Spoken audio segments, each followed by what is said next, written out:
اللہ نے اگر انسان کو مال دیا ہے، اگر اللہ نے انسان کو پیسہ دیا ہے، دولت، شہرت، عزت، ایک بات میں آپ کو واضح کر دوں، انسان کو عزت دار ہونا اور شہرت یافتہ ہونا، ان دونوں میں فرق ہے۔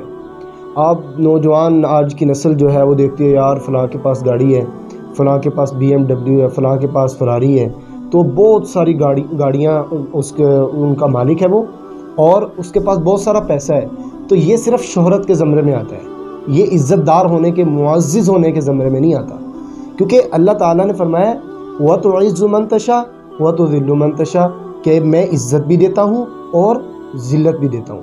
تو اس کا مطلب یہ ہے کہ اللہ تعالیٰ نے عزت انہی کو دینی ہے جو اللہ والے ہوتے ہیں۔ عزت کس کو ملتی ہے؟ جو اللہ کا کلام پڑھتے ہیں یا اللہ کا ذکر کرتے ہیں، اللہ کی جو تعلیمات رسول اللہ صلی اللہ علیہ وسلم کے ذریعے ہمیں بتائی گئی ان پر عمل کرتے ہیں نا، وہ عزت دار ہوتا ہے، وہ معزز ہوتا ہے زمانے کے اندر، کیونکہ اس کے پاس کیا ہے؟ اس کے پاس قرآن ہے، جو دنیا کی سب سے عظیم کتاب ہے، جو دنیا میں سب سے زیادہ پڑھی جانے والی کتاب ہے۔ اگر جس کے پاس وہ قرآن ہے، جس کے پاس وہ کتاب ہے، جس کے پاس دین کا علم ہے، جس کے پاس احادیث کا علم ہے، جس کے پاس انسان کی زندگی کے رہنے والے سارے معاملات اس کے دل کے اندر محفوظ ہے اور وہ ان پر عمل کر رہا ہے، وہ عزت دار ہے، چاہے وہ سائیکل چلائے، چاہے وہ موٹر سائیکل چلائے، چاہے اللہ اس کو گاڑی دے دے۔ تو عزت دار وہ ہوا جس کو اللہ نے قرآن کی دولت سے منور کر دیا۔ اب شہرت یافتہ کس کو کہتے ہیں؟ شہرت کہتے ہیں ایک بندے کی یار بڑی واہ واہ ہوتی ہے، فلاں بن فلاں ہے، فلاں بن فلاں ہے، اس کی بڑی واہ واہ، تو واہ واہ ہونا شہرت یافتہ ہے، معزز ہونے میں وہ نہیں آتا۔ وَتُعِزُّ مَن تَشَاءُ وَتُذِلُّ مَن تَشَاءُ ایک بندے کے پاس بہت ساری گاڑیاں ہیں، اس کے بہت سارا مال ہے، اس کی دکانیں، اور وہ عیش کر ہے، تو اس کا مطلب وہ معزز نہیں ہے۔ ہاں یہ بھی ہے کہ ایک بعض انسان جو ہوتے ہیں وہ دنیا کا کام تو کرتے ہیں، مگر وہ دین کی خدمت کی وجہ سے اللہ تعالیٰ ان کو بھی دین کے حصے میں عزت عطا فرما دیتے ہیں۔ اس کا مطلب یہ نہیں ہے کہ جس کے پاس مال، گاڑی، یہ بنگلے ہوں وہ عزت دار نہیں ہوتا، ان میں بھی اللہ تعالیٰ جو لوگ دین والوں کی خدمت کرتے ہیں اللہ تعالیٰ ان کو بھی عزت دے دیتے ہیں۔ یعنی کہ میں آپ کو ایک مثال دوں کہ اگر مدرسے کے اندر یا مسجد کے اندر آپ بیٹھے ہیں، آپ کے پاس پڑھنے کے لیے قرآن ہے، آپ اس کو ایک پھٹی کے اوپر رکھ کے پڑھیں گے یا ہاتھ میں لے کر پڑھیں گے؟ عمومی طور پہ لوگ پھٹی کے اوپر رکھ کے پڑھتے ہیں، اس کو ریل کہتے ہیں، اس کو ہم پھٹی تو نہیں کہتے نا، اس کو ہم پلاسٹک کی یا تپاہی کہتے ہیں یا ریل کہتے ہیں۔ تو ہم اس کے اوپر سے کوئی گزرتا ہے؟ جس چیز کے اوپر قرآن رکھا جائے، جس پھٹی کے، جس ریل کے اوپر، جس تپاہی کے اوپر قرآن رکھا جائے، اس کے اوپر سے کوئی گزرتا ہے؟ یعنی کہ اس کا، اور اگر مثال کے طور پہ ہم بھی تو کپڑے پہنتے ہیں نا، اگر یہ کپڑے گر جائیں تو یہ فرض تو نہیں ہے اس کو اٹھا لو، اس کو عزت دے کے نہیں اٹھا۔ بعض دفعہ تو ہم جو ہے اسکول سے آتے ہیں بچے، یا یونیفارم بھی اتار کے ایسے پھینک دیتے ہیں، خود ہی اٹھا لیں گے، تو یعنی کہ وہ کپڑا یہ بھی کپڑا ہے۔ ایک وہ کپڑا ہے جو قرآن پاک کے اوپر اس کو کیا کہتے ہیں؟ غلاف، ایک وہ کپڑا ہے۔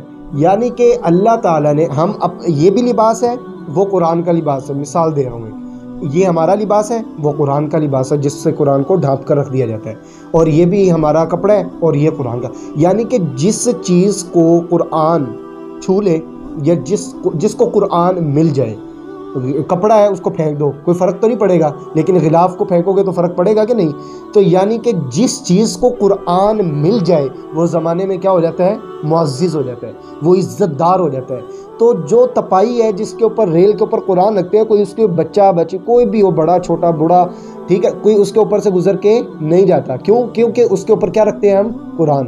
تو یعنی کہ اس قرآن کی تپائی جس کے اوپر قرآن رکھا جاتا ہے، اس تپائی کی بھی عزت بن گئی، اور یہ بھی کپڑا ہے اور وہ بھی کپڑا ہے، فرق یہ میرے جسم پر ہے، وہ قرآن کے اوپر ہے، تو جو قرآن کے اوپر ہے وہ بھی عزت دار ہو گیا، وہ کپڑا بھی عزت دار ہو گیا، اور وہ تپائی بھی۔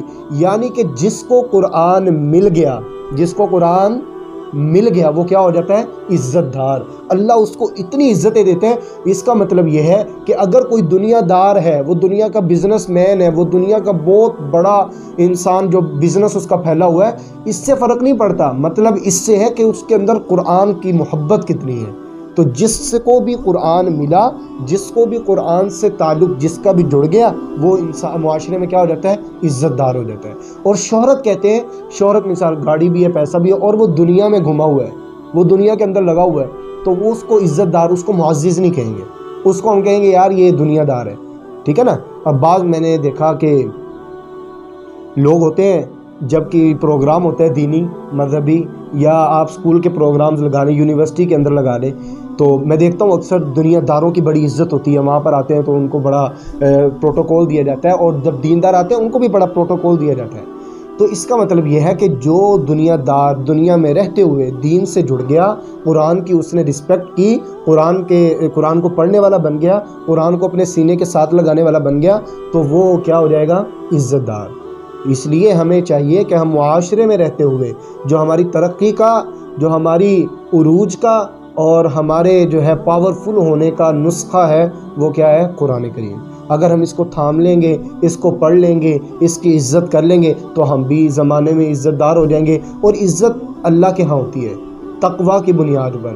تقویٰ کہتے ہیں اللہ کا ڈر۔ کوئی الٹا کام کر، یار اللہ تو دیکھ رہا ہے، ہم کہتے ہیں نا یار کیمرہ لگا ہوا ہے باہر، گھر کے باہر کیمرہ لگا ہوا ہے تو یار وہ باہر شرارتیں نہیں کریں گے، تو آپ بھی وہاں جا کے کھیلتے ہو، یہاں تو اکثر اس طرح کے کھیل نہیں کھیلتے۔ تو کس کا ڈر ہے؟ کیمرے کا۔ کیمرے کا ڈر ہوا نا، تو کیمرے کا ڈر نہیں ہونا چاہیے۔ کس کا ڈر ہونا چاہیے؟